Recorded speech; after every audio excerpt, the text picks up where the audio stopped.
लोगों के मन में एक प्रश्न रहता है कि जिस होलिका ने प्रहलाद जैसे प्रभु भक्त को जलाने का प्रयत्न किया, उसका हजारों वर्षों से हम पूजन किस लिए करते हैं। होलिका पूजन के पीछे एक बात है।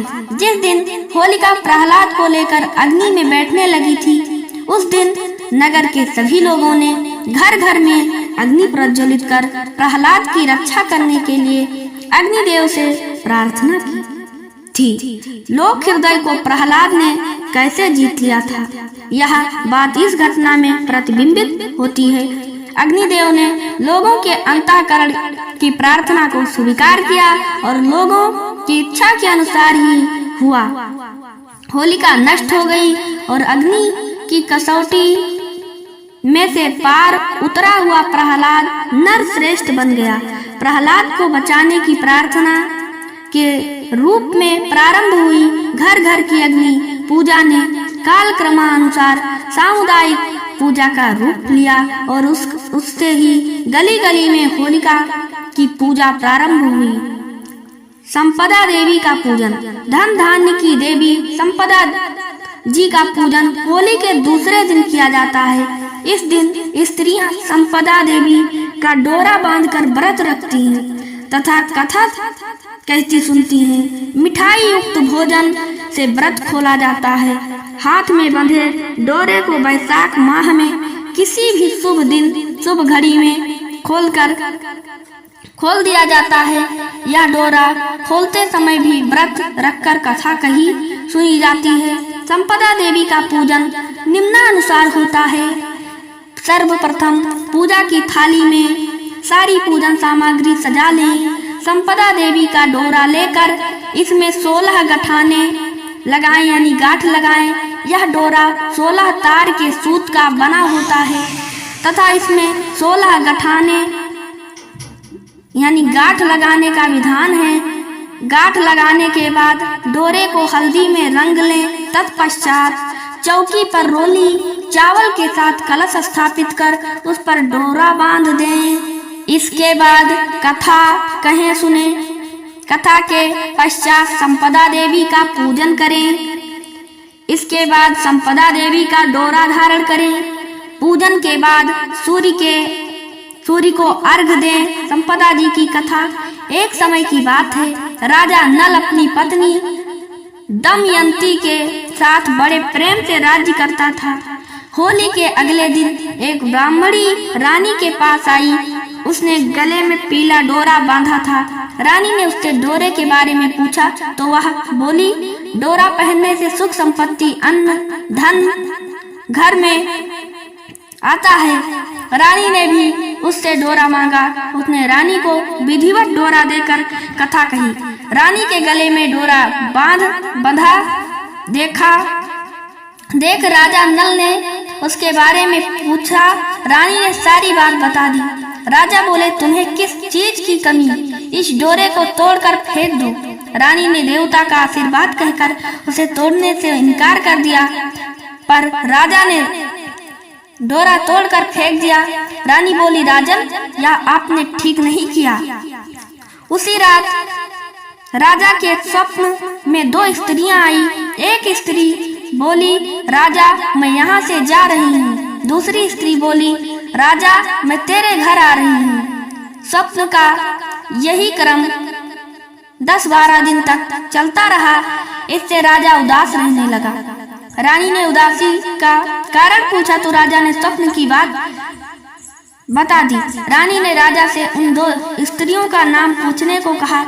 तब राजा ने उनके नाम पूछे तो जाने वाली स्त्री ने अपना नाम लक्ष्मी तथा आने वाली स्त्री ने दरिद्रता बताया। लक्ष्मी के जाते ही सब सोना चांदी मिट्टी हो गया। रानी सहायता के लिए अपने सखियों के पास गई, पर उनको फटे हाल देख कोई भी उनसे नहीं बोला। दुखी मन में से राजा रानी 5 बरस के राजकुंवर के साथ जंगल में कंदमूल फल खाकर अपने दिन बिताने लगे। चलते चलते राजकुंवर को भूख लगी तो रानी ने कहा, यहाँ पास ही एक मालन रहती है जो मुझे फूलों को हार दे जाती थी। उससे थोड़ा छाछ दही मांग लाओ।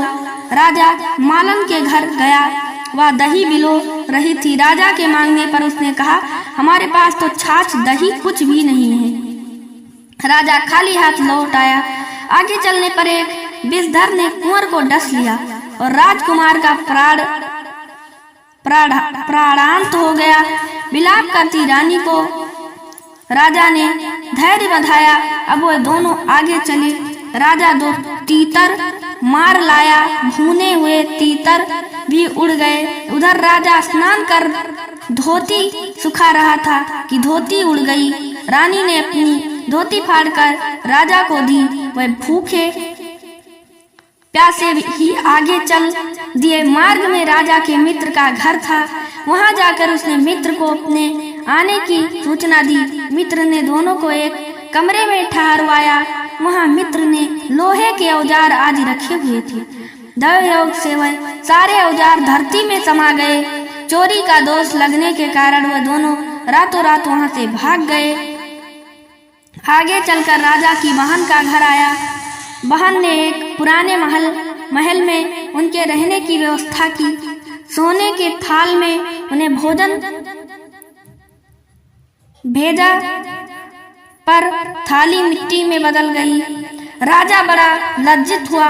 थाल को वहीं गाड़कर दोनों फिर चल पड़े। आगे चलकर एक साहूकार का घर आया। वह साहूकार राजा के राज्य में व्यापार करने के लिए जाता था। साहूकार ने भी राजा को ठहरने के लिए पुरानी हवेली में सारी व्यवस्था कर दी। पुरानी हवेली में साहूकार की लकड़ी का हीरों का हार लटका हुआ था। पास ही दीवार पर एक मोर अंकित था। वह मोर की हार निगलने लगा। यह देखकर राजा रानी वहां से भी चल दिए। अब रानी बोली, किसी के घर जाने के बजाय जंगल में लकड़ी काट कर बेच ही हम अपने पेट भर लेंगे। रानी की बात से राजा सहमत हुआ। अतः वह एक सूखे बगीचे में जाकर रहने लगे। राजा रानी के बाग में जाते ही बाग हरा भरा हो गया। बाग का मालिक भी बड़ा प्रसन्न हुआ। उसने देखा वहाँ एक स्त्री पुरुष सो रहे थे। उन्हें जगाकर बाग के मालिक ने पूछा, तुम कौन हो? राजा बोला, मुसाफिर हैं, मजदूरी की खोज में इधर आए हैं। यदि तुम रखो तो यहीं हम मेहनत मजदूरी करके पेट पाल लेंगे। दोनों वहीं नौकरी करने लगे। एक दिन बाग की मालकिन संपदा देवी की कथा सुन डोरा ले रही थी। रानी के पूछने पर उसने बताया कि यह संपदा देवी का डोरा है। रानी ने भी कथा सुनी, डोरा लिया। राजा ने फिर पत्नी से पूछा, यह डोरा कैसा बांधा है? तो रानी बोली, यह वही डोरा है जिसे आपने एक बार तोड़ कर फेंक दिया था। उसी के कारण संपदा देवी हम पर नाराज है। रानी फिर बोली, यदि संपदा माँ सच्ची हैं तो फिर हमारे पहले के दिन लौट आएंगे। उसी रात राजा को पहले ही स्वप्न आया कि एक स्त्री कह रही है, मैं जा रही हूँ। दूसरी कह रही है, राजा मैं वापस आ रही हूँ। राजा ने दोनों के नाम पूछे तो आने वाली ने अपना नाम लक्ष्मी और जाने वाली ने दरिद्रता बताया। राजा ने लक्ष्मी से पूछा, अब जाओगी तो नहीं?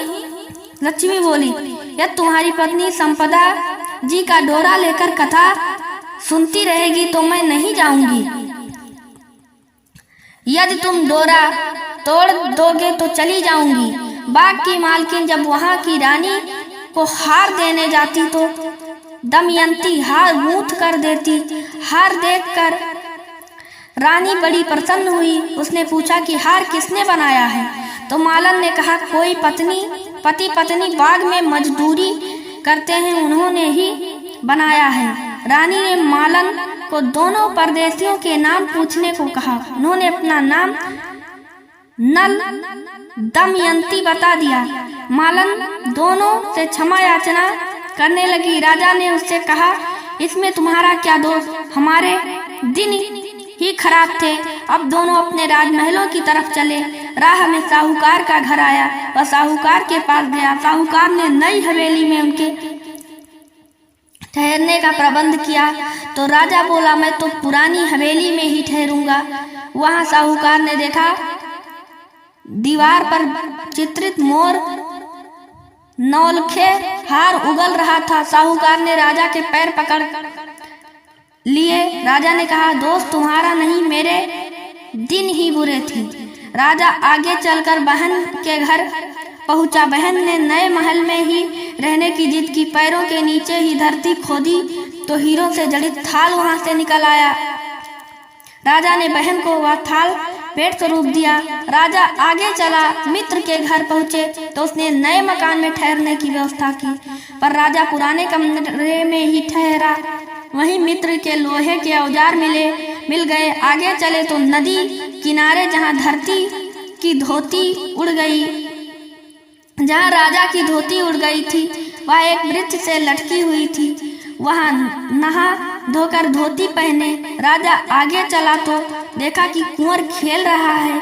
माँ बाप को देखकर उसने उनके पैर छुए। नगर में पहुंचकर राजा की मालन दूर्बा लेकर आई तो राजा बोला, आज दूर्बा लेकर आ रही हो? उस दिन छाछ के लिए मना कर दिया था। रानी ने राजा से कहा, वह तो तुम्हारे बुरे दिनों का प्रभाव था। महलों में गए। रानी की सखियां धन धान्य से भरे थाल के लिए गीत गाती आई। नौकर चाकर सब पहले के समान ही आए। संपदा जी का डोरा बांधने के कारण ही यह सब फल प्राप्त हुआ। इसलिए सभी को श्रद्धा पूर्वक माँ संपदा जी की पूजा करनी चाहिए और स्त्रियों को कथा पूजन का डोरा धारण करना चाहिए।